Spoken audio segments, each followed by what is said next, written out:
Welcome back. अब देखिए इसमें हम लोग कैपेसिटेंस का फॉर्मूला डिराइव करेंगे for an isolated spherical conductor.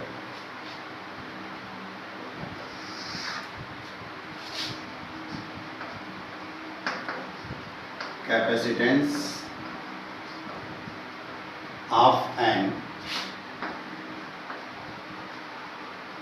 Isolated spherical conductor. ये कंडक्टर है, ध्यान रखना, कैपेसिटर नहीं है। कंडक्टर और कैपेसिटर दो अलग अलग टर्म हैं। कंडक्टर कैपेसिटर दोनों एक नहीं होते हैं। कई मतलब एक से अधिक कंडक्टर को मिला के कैपेसिटर बनता है, तो यहाँ कंडक्टर ही लिखेंगे। आइसोलेटेड मीन्स बिल्कुल अलग कोई कंडक्टर हो, उसके ऑल अराउंड कोई दूसरा कंडक्टर प्रेजेंट ना हो, इसको कहेंगे isolated conductor. Suppose a spherical conductor placed in free space, ये फ्री स्पेस में प्लेस्ड है, रेडियस r है, चार्ज इसको सप्लाई किया गया q चार्ज इसके है।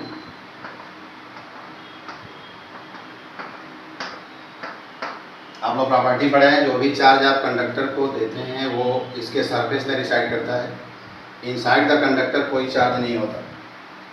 तो अगर आप इसका इलेक्ट्रिक फील्ड लाइन ड्रॉ करते हैं तो ध्यान रखिए, फील्ड लाइंस कभी भी इनसाइड द कंडक्टर ड्रॉ नहीं होंगी। फील्ड लाइंस यहीं से स्टार्ट होंगी। कई जगह आप लोग भी, बहुत से लोग भी ड्रॉ करने में गलती कर जाते हैं। इलेक्ट्रिक फील्ड लाइंस यहीं से स्टार्ट होती हैं। अब हम लोग कहीं कुछ कैलकुलेशन के पॉइंट ऑफ व्यू से डॉटेड लाइंस को यहाँ पर ज्वाइन कर लेते हैं कि जैसे इसका बिहेवियर इस तरह का होता है कि ये टोटल चार्ज इसके सेंटर पर कंसंट्रेटेड हो, ये रीजन है।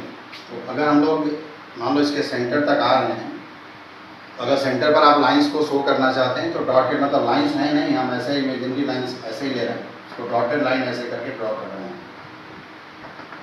कोई electric field line inside the charge conductor नहीं होगी। अब ये चार्ज मान लीजिए Q है, Q चार्ज रेडियस R हो गया। पोटेंशियल के लिए आप जानते हैं कि ये भी प्रॉपर्टी में पढ़े होंगे कि चार्ज कंडक्टर के इनसाइड पोटेंशियल हर जगह यूनिफॉर्म होता है और उतना ही होता है जितना इसके सरफेस पर है।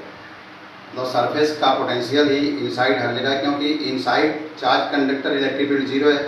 किसी चार्ज को अगर डिस्प्लेस करते हैं तो कोई वर्क होगा नहीं। इसका मतलब पोटेंशियल डिफरेंस दो पॉइंट के बीच में जीरो हो गया। तो यहाँ से किसी भी पॉइंट को सेलेक्ट करेंगे, हर जगह पोटेंशियल डिफरेंस जीरो होगा। मतलब inside the spherical conductor potential वही होगा जो सरफेस पर है। So you can find the value of potential due to charge Q। इसमें रेडियस है R, चार्ज इसका है Q। तो पोटेंशियल फाइंड कीजिए, potential of conductor. You know the formula 1/4 pi epsilon naught Q by R। मतलब जो potential surface पर है इनसाइड हर पॉइंट पर यही पोटेंशियल होगा। अब पोटेंशियल मिल गया, चार्ज Q है,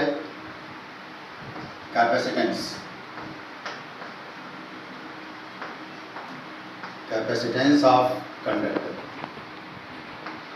you know formula C = Q/V।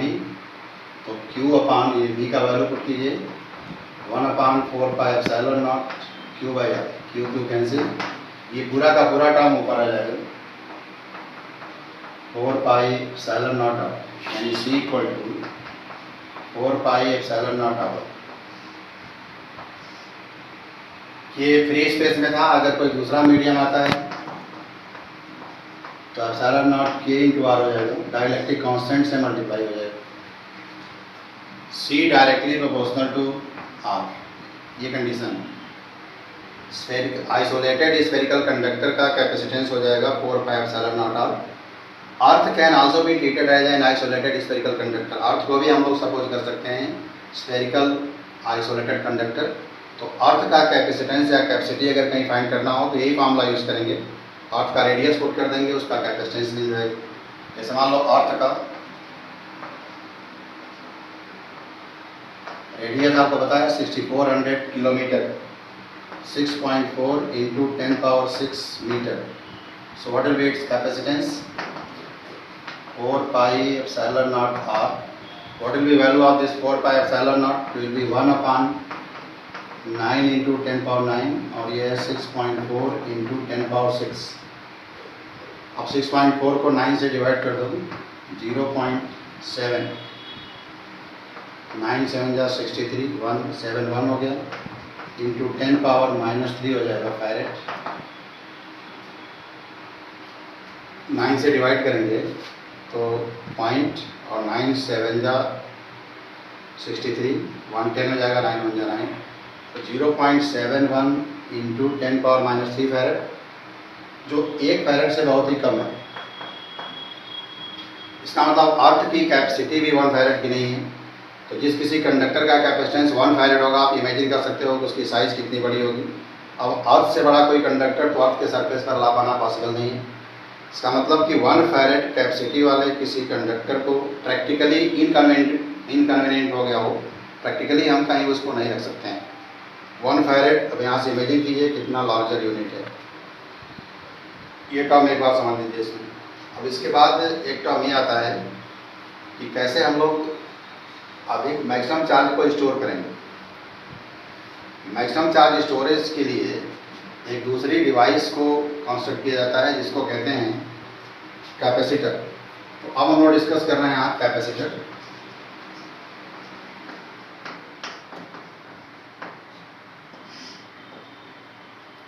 Capacitor क्या है ये समझना है. तो कैपेसिटर एक ऐसा अरेंजमेंट है जिसमें जैसे अभी आपने देखा कि रेडियल जैसे से यहाँ इंक्रीज कर रहा है, साइज इंक्रीज करने पर चार्ज स्टोरेज कैपेसिटी इंक्रीज करेगी. लेकिन कैपेसिटर एक ऐसा अरेंजमेंट है जिसमें हम स्मॉल स्पेस में लार्ज अमाउंट ऑफ चार्ज को स्टोर करते हैं. So capacitor is an arrangement और is a device which is made to store large amount of charge in small space. ये कंडीशन है इसका, large amount of charge stored in small space. मतलब एक ऐसा अरेंजमेंट, एक ऐसी डिवाइस जिसमें large amount of charge small space में स्टोर किया जा सकता हो, उसको हम लोग कहेंगे कैपेसिटर. अब कैपेसिटर कंस्ट्रक्ट कैसे होगा, इसका प्रिंसिपल थोड़ा समझा जाए. Principle of capacitor. देखो प्रिंसिपल को समझने के लिए जैसे अभी हम लोग फार्मूला पढ़े हैं C = Q/V. अगर V एनी हाउ डिक्रीज हो जाए तो C का वैल्यू यहाँ से इंक्रीज कर जाएगा. अब इसके पहले ये भी सोचना है कि कंडक्टर को हम बहुत अधिक चार्ज क्यों नहीं दे सकते अगर सिंगल कंडक्टर नहीं है तो.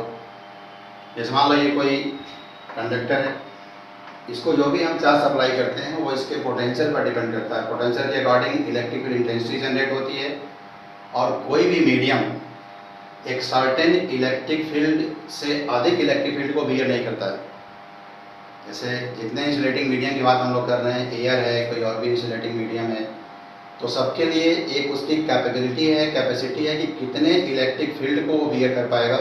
उससे अधिक इलेक्ट्रिक फील्ड जैसे आप प्रोड्यूस करोगे तो इलेक्ट्रिक ब्रेकडाउन स्टार्ट हो जाएगा. ब्रेकडाउन का मतलब है कि चार्ज का लीकेज उस मीडियम में स्टार्ट हो जाएगा. इसीलिए किसी कंडक्टर को चार्ज देने की एक लिमिट है. वह लिमिट जहाँ तक इलेक्ट्रिक फील्ड उस वैल्यू को क्रॉस न करे जितना इलेक्ट्रिक फील्ड वो मीडियम बियर कर सकता है, ये ध्यान रखते हैं. इसीलिए एक लिमिट है किसी भी कंडक्टर को चार्ज देने का. इसलिए एक सिंगल कंडक्टर को हम एक लिमिट से अधिक चार्ज सप्लाई नहीं कर सकते. अब यहाँ पर अगर इससे एक्स्ट्रा चार्ज आपको सप्लाई करना है तो इस पोटेंशियल को एनी हाउ आपको कम करना होगा. पोटेंशियल का मतलब इलेक्ट्रिकल इंटेंसिटी भी डिक्रीज कर जाएगी और फिर वहाँ हम और अधिक चार्ज को स्टोर कर सकते हैं. तो ये पहले एक टर्म है, इसके अकॉर्डिंग हम लोग इसके प्रिंसिपल को समझेंगे. जैसे मान लो ये इंसुलेटिंग प्लेट है, कंडक्टिंग प्लेट. इंसुलेटिंग इसलिए कि चार्ज अर्थ के इलेक्ट्रॉन से डिफ्यूज ना हो. इसको मान लीजिए पॉजिटिव चार्ज दिया गया,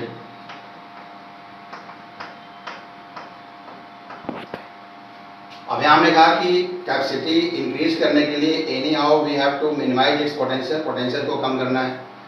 इसके लिए एक अनचार्ज कंडक्टर इसके बहुत ही क्लोज लाया जाता है। अनचार्ज कंडक्टर, ध्यान रखिए कोई चार्ज इसके ऊपर नहीं होना चाहिए। अब ड्यू टू इंडक्शन इस कंडक्टर पर इनर फेस में यहाँ नेगेटिव चार्ज प्रोड्यूस होगा और आउटर फेस में उतना ही पॉजिटिव चार्ज प्रोड्यूस हो जाएगा। मतलब एक कंडक्टर पहले से यहाँ प्लेस्ड था जिसको Q plus positive charge plus Q charge दिया गया, मान लो प्लस Q चार्ज है। दूसरा कंडक्टर इसके बहुत ही अनचार्ज कंडक्टर बहुत ही क्लोजर इसके प्लेस करते हैं। ड्यू टू इंडक्शन इसके इनर फेस पर नेगेटिव चार्ज, आउटर फेस पर पॉजिटिव चार्ज प्रोड्यूस होगा। अब देखिए ये नेगेटिव चार्ज की वजह से यहाँ पोटेंशियल नेगेटिव प्रोड्यूस होगी, पॉजिटिव चार्ज की वजह से पोटेंशियल पॉजिटिव प्रोड्यूस होगी। आप ये भी सोच सकते हो कि जितना नेगेटिव चार्ज है उतना ही पॉजिटिव भी है, तो फिर पोटेंशियल पर तो कोई इफेक्ट होगा नहीं, नेगेटिव पॉजिटिव दोनों कैंसिल हो जाएंगे। लेकिन ऐसा नहीं है, पोटेंशियल चार्ज के साथ साथ डिस्टेंस पर भी डिपेंड करता है। और आप इसमें देख रहे हैं नेगेटिव चार्ज इस चार्ज कंडक्टर के ज़्यादा क्लोजर है, इसलिए नेगेटिव पोटेंशियल का वैल्यू पॉजिटिव पोटेंशियल से अधिक होगा। On the whole negative potential यहाँ इफेक्टिव होगा, इसका पोटेंशियल इसके पोटेंशियल में स्मॉल डिक्रीज होगा और चार्ज स्टोरेज कैपेसिटी में स्मॉल इंक्रीज हो जाएगा। अब देखिए इसमें एक और करेक्शन करते हैं। ये कंडक्टर है जिसको पहले से चार्ज किए हुए हैं, ये दूसरा कंडक्टर जो इसके क्लोज रखा गया था, इसके पॉजिटिव फेस को ग्राउंडेड कर देते हैं। तो जैसे आप अर्थ से कनेक्ट करेंगे तो अर्थ से इलेक्ट्रॉन पॉजिटिव चार्ज की ओर आएंगे, एक साथ मिलकर दोनों डिफ्यूज हो जाएंगे।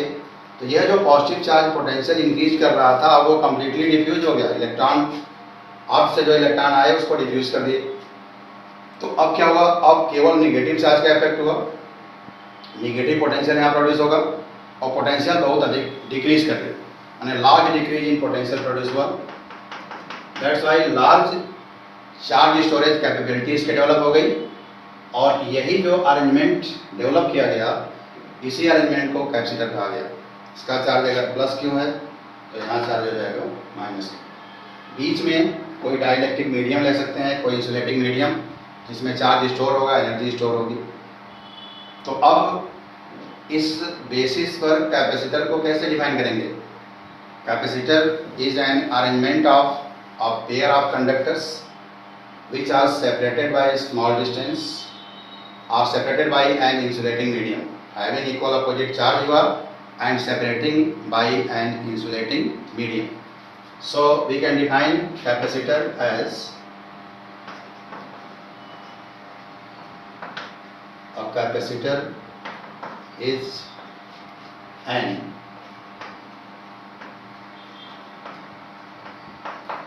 arrangement of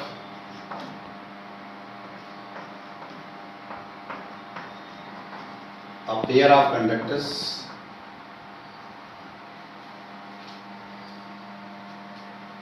having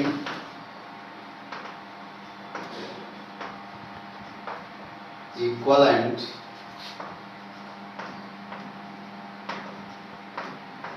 opposite charges and separated by an insulating medium.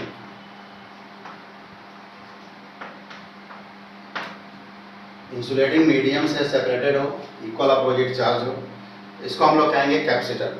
अब ये हुआ कैपेसिटर जिसमें दो कंडक्टर एक साथ दिए जाएंगे, स्मॉल डिस्टेंस पर सेपरेटेड होंगे, किसी इंसुलेटिंग मीडियम के द्वारा सेपरेशन किया जाएगा। ये इंसुलेटिंग मीडियम चार्ज या एनर्जी स्टोर करने के लिए कह सकते हैं, यूज़ करते हैं। और ये मतलब पेयर का मतलब दो कंडक्टर्स एक साथ लिए गए। तो ये अब कैपेसिटर क्लियर हो गया आप लोगों को। दो कंडक्टर स्मॉल डिस्टेंस पर होंगे, equal opposite charge, separated by an insulating medium होगा। अब इसका जो आप पिक्टोरियल रिप्रेजेंटेशन देख लेते हैं, कैसे इसको रिप्रेजेंट करते हैं, सिंबल कह सकते हो, पिक्टोरियल रिप्रेजेंटेशन। देखो जनरली 3 टाइप्स के कैपेसिटर यूज होते हैं। एक ये कैपेसिटर है प्लेट्स, ये अनपोलराइज्ड कैपेसिटर कहलाता है, कांस्टेंट कैपेसिटेंस। और ये unpolarised capacitance with variable capacitance, unpolarised. Unpolarised capacitance कहते हैं, इसका कैपेसिटी फिक्स होगी और इसकी कैपेसिटी वैरी कर सकते हैं। एक और कैपेसिटर होता है इलेक्ट्रोलिटिक कैपेसिटर, इस तरह का, इसको पोलराइज्ड कैपेसिटर कहते हैं। Polarised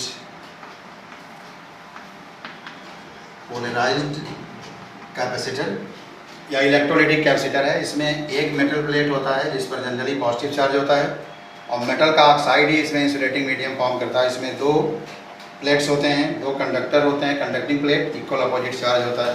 so these are 3 types of capacitor which can be represented like this. Next lecture में हम लोग इसके कैपेसिटेंस के फार्मूले को डिराइव कर रहे हैं। थैंक्स।